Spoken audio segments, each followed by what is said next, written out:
Hey you guys, thanks for joining me. It's Jennifer Roberts, the Podqueen. I'm the Queen.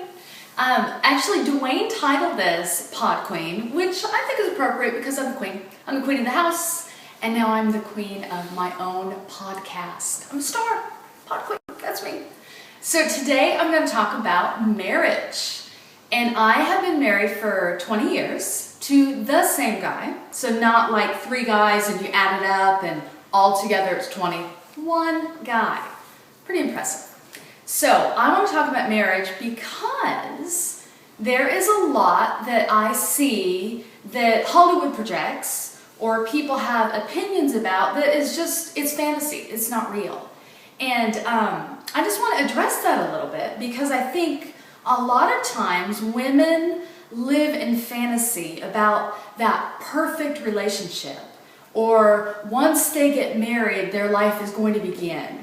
Or they look at someone else's marriage and assume it's something that they don't have. And I just think that's a little bit goofy.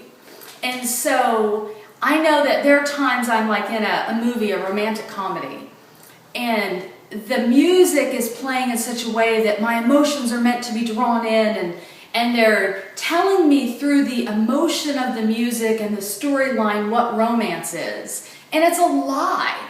And so often people are acting like it's okay to leave your husband or leave your spouse when it's just not happening anymore. When the romance is gone, as if to stay in this relationship is detrimental to who you are, and the selfless thing is to walk away from a dead relationship. Well, I think that is just stupid. And so I want to describe what I think romance is. I want to describe what I like about my marriage. And let me just back up a minute. I was never the girl that dreamt about getting married. It wasn't something that I played. I didn't have a trunk full of wedding dresses and like pretended to get married all the time. Never owned a bride magazine until I was engaged. Just hadn't really even thought about it. In fact, my plan was to get married at like 30 or something like that. And I ended up getting married at 22. It just kind of messed up the whole timeline. But when perfection walks along, you grab it, ladies. You just go for it. So I did. So I know some of you are doing the math right now and you're going, okay, so she was married 20 years and da, da, da. I'm 42. Let me just save you the drama. I'm 42 years old. Been married 20 years.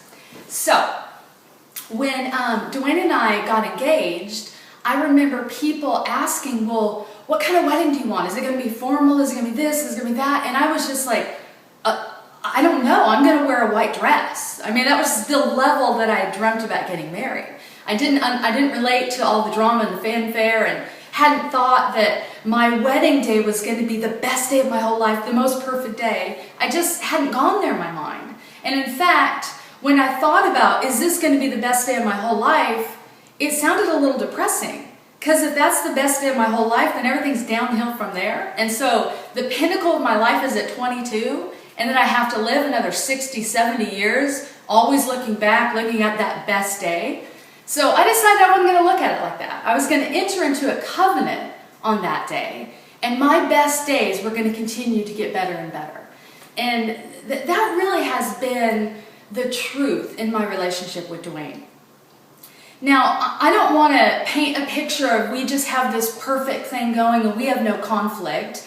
And if there is conflict, it's generally Dwayne's fault. And he can address that on his own podcast, but I'm the Pod Queen. So anyway, we kind of went into this, really, I don't know how I made such a great decision at 22. You know, I married an incredible man. The thing that first attracted me about Dwayne was his humility, and 20 years later, the thing that continues to attract me is his humility. So I love that. I love that he's even grown in his humility.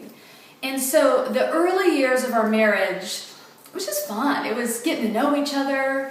I mean, in that, the level of a relationship, a marriage, you're so intertwined, your emotions are affected deeply.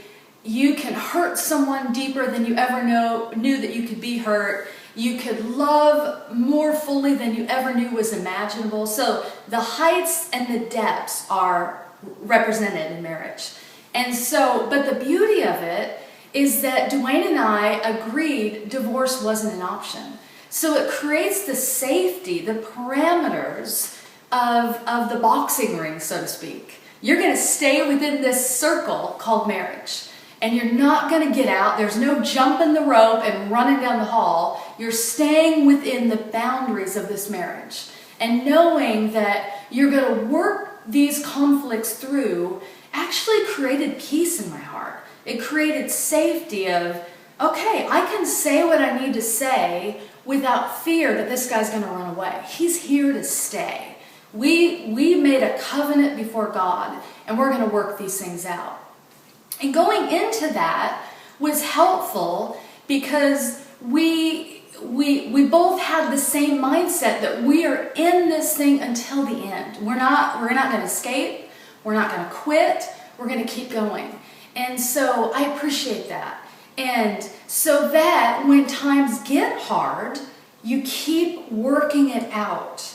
And you know that they're there and they're committed and they're staying loyal. And when you're in a relationship like that, you fight differently than you would if you knew you had the option to get out of it, if that makes sense. You begin to disagree with integrity. You begin to have conflict even with honor in the midst of it.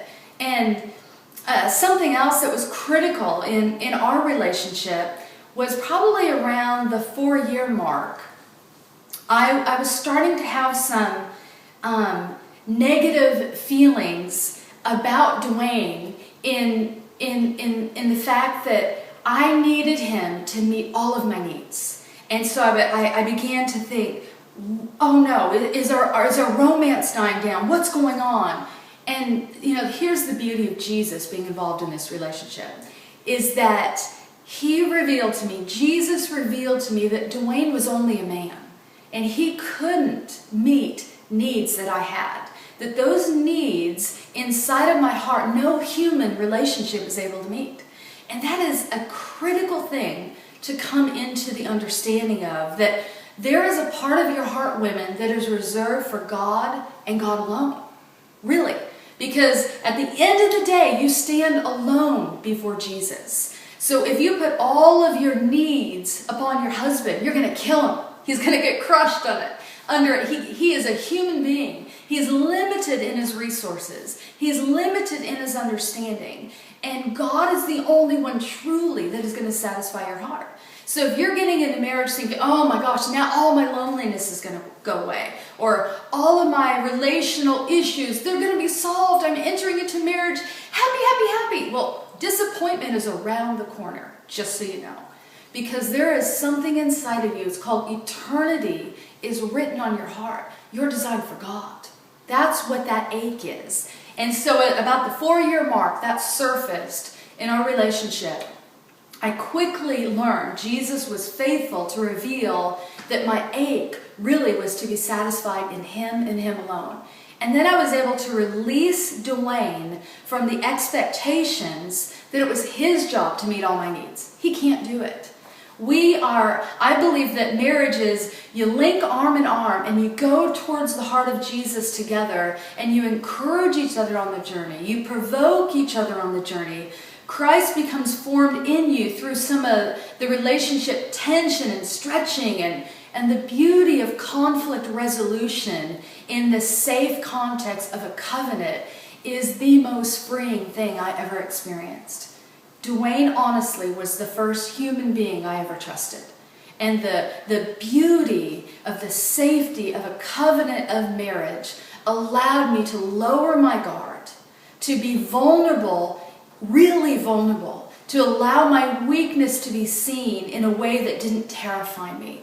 And Dwayne, because of the power of the Holy Spirit through him, was able to love me to a point that is meant to only be satisfied in a human dynamic, and then ultimately it's God that meets that need inside of you. So all this to say, marriage is fun. I enjoy it. I'm in love with my husband. After 20 years, honestly, there are still areas of my heart that he's still conquering. He's still winning me over. But he doesn't entirely do it for me, girls. Honestly. as awesome as he is, super good looking, love the bald head, shiny, especially during the holiday season, it's awesome.